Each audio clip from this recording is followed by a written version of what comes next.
ഞങ്ങളുടെ കമ്പനിയിലേക്ക് കുറച്ച് വേക്കൻസികളുണ്ട്. അപ്പോൾ അതിൻ്റെ കുറച്ച് ഡീറ്റെയിൽസ് പറയാം. ഡീറ്റെയിൽസ് എന്ന് പറയുമ്പോൾ ഇപ്പോൾ കഴിഞ്ഞ കുറച്ച് ദിവസങ്ങളിലായിട്ട് ഞങ്ങളുടെ കൂടെ ഒരു ചേട്ടനുണ്ടായിരുന്നു. ആളുടെ കമ്പനിയിൽ ശമ്പളം തീരെ കുറവായിട്ട് കമ്പനി മാറാൻ വേണ്ടി വന്നതാണ്. അപ്പോൾ ഇത് ആർക്കെങ്കിലും ഒരു ഉപകാരമാണെങ്കിൽ ആയിക്കോട്ടെ എന്ന് വിചാരിച്ചിട്ടാണ് ഈ വീഡിയോ പറഞ്ഞത്. എന്താ വെച്ചാൽ ആൾക്ക് കിട്ടിക്കൊണ്ടിരുന്ന ശമ്പളവും ഞങ്ങളുടെ കമ്പനിയിലെ ശമ്പളം തമ്മിൽ ഭയങ്കര വ്യത്യാസമുണ്ട്. അപ്പോൾ നിലവിൽ യൂറോപ്പിലുള്ളവർക്കും ലിത്വാനിയൻ കമ്പനികളിലൊക്കെ വർക്ക് ചെയ്യുന്നവർക്കുള്ള വേക്കൻസിയാണ്, അല്ലാണ്ട് നാട്ടിൽ നിന്ന് ചെയ്യാനുള്ള കാര്യമല്ല ഇത്. നിലവിൽ യൂറോപ്പിലെ ട്രക്കിംഗ് ഫീൽഡിൽ എക്സ്പീരിയൻസ് ഉള്ളവർക്ക് ആണ് കുറച്ചും കൂടെ ബെനിഫിറ്റ് ഉള്ളത്. അല്ലാണ്ട് വേറെ ഫീൽഡിൽ വന്നവർക്കും ഇതിലേക്ക് മാറാൻ പറ്റും. ഞാൻ HR ഡീറ്റെയിൽസും കാര്യങ്ങളും ഇതിനകത്ത് കൊടുക്കാം.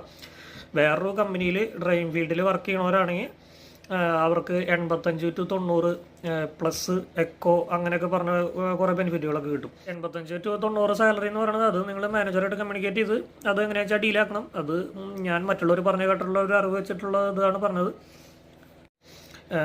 പുതിയതായിട്ട് ഇതിനകത്തേക്ക് വന്ന് ചേർന്നവരാണെങ്കിൽ 80 സ്റ്റാർട്ടിങ്. എനിക്കും സ്റ്റാർട്ടിങ്ങിൽ 80 യൂറോ ആയിരുന്നു. അത് കഴിഞ്ഞ് നമ്മൾ ആദ്യത്തെ ഒരു 3 മാസം ഡ്യൂട്ടി കഴിഞ്ഞ് വരുമ്പോൾ നമുക്ക് ഒരു ടെസ്റ്റും കൂടി ഉണ്ട്. അത് നമുക്ക് വേണമെങ്കിൽ എടുത്താൽ മതി.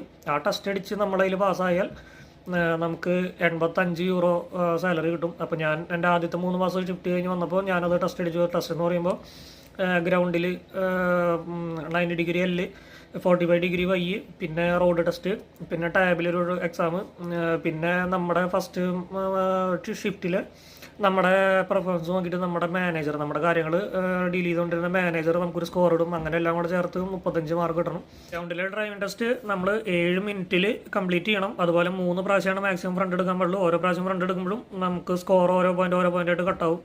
അപ്പോൾ അങ്ങനെയുള്ള കാര്യങ്ങളോട് അതിനകത്ത് ശ്രദ്ധിക്കാനുണ്ട്. നമ്മളിപ്പോൾ ഈ ടെസ്റ്റ് എടുത്തിട്ട് അതിനകത്ത് ഫെയിലായി എന്ന് വിചാരിച്ച് പ്രത്യേകിച്ച് കുഴപ്പമില്ല. നമുക്ക് മുമ്പ് കിട്ടിക്കൊണ്ടിരുന്ന അതേ സാലറി തന്നെ കിട്ടും. നമ്മൾ എന്ന് ടെസ്റ്റ് അടിച്ച് ഇത് പാസ്സാവണോ അപ്പം തൊട്ട് നമ്മുടെ സാലറി കൂടും. അങ്ങനെയാണ് ഇതിൻ്റെ കാര്യങ്ങൾ പറഞ്ഞത്. ടെസ്റ്റ് ഫെയിലായെന്ന് വിചാരിച്ച് നമ്മളിപ്പോൾ ടെസ്റ്റ് എടുത്തു, അതിനകത്ത് നമ്മൾ ഫെയിലായെന്ന് വിചാരിച്ച് നമുക്ക് പ്രത്യേകിച്ച് വേറെ നഷ്ടങ്ങളൊന്നുമില്ല. അപ്പോൾ അത് കൂടെ പാസ്സാവുകയാണെങ്കിൽ നമുക്ക് 5 യൂറോ പെർ ഡേ നമുക്ക് സാലറി ഇൻക്രീസ് ആവും. പിന്നെ എക്കോ സ്കോർ, ADR ലൈസൻസ് എന്നൊക്കെ പറഞ്ഞ് അത് ഇതിൻ്റെ കൂടെ എക്സ്ട്രാ വരും. ഈ 85 എന്ന് പറഞ്ഞാൽ നമ്മൾ ടെസ്റ്റ് പാസ്സായാൽ അത് ഫിക്സ്ഡ് ആണ്. അതേപോലെ വേറെ കമ്പനിയിൽ നിന്ന് മാറി വരുന്നവർക്ക് സ്റ്റാർട്ടിങ് സാലറി തന്നെ 85 കിട്ടും. പിന്നെ അവർക്കത് 90 വരെ ആവും എന്നാണ് എൻ്റെ ഒരു അറിവ്. പിന്നെ ഇവിടെ ഓൾറെഡി ട്രക്കിംഗ് ഫീൽഡിൽ എക്സ്പീരിയൻസ് ഉള്ള ആൾക്കാരാണെങ്കിൽ അവർക്ക് എന്താ 500 യൂറോ എന്തോ വെൽക്കം ബോണസ് അങ്ങനത്തെ സംഭവങ്ങളൊക്കെ ഉണ്ട്. അതിൻ്റെ ഡീറ്റെയിൽസൊക്കെ മാനേജറോട് നേരിട്ട് വയ്ക്കാം.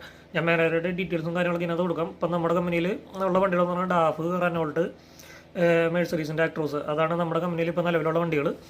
അതിനകത്ത് കൂടുതലും പുതിയ വണ്ടികൾ റെനോൾട്ടാണ്. പിന്നെ എനിക്ക് കഴിഞ്ഞ പ്രാവശ്യം ചിലർക്ക് അറിയായിരിക്കും ഞാൻ ഓടിച്ചുള്ള വണ്ടികൾ അത് സൈഡ് മിറർ ഇല്ലാത്ത ക്യാമറ വണ്ടി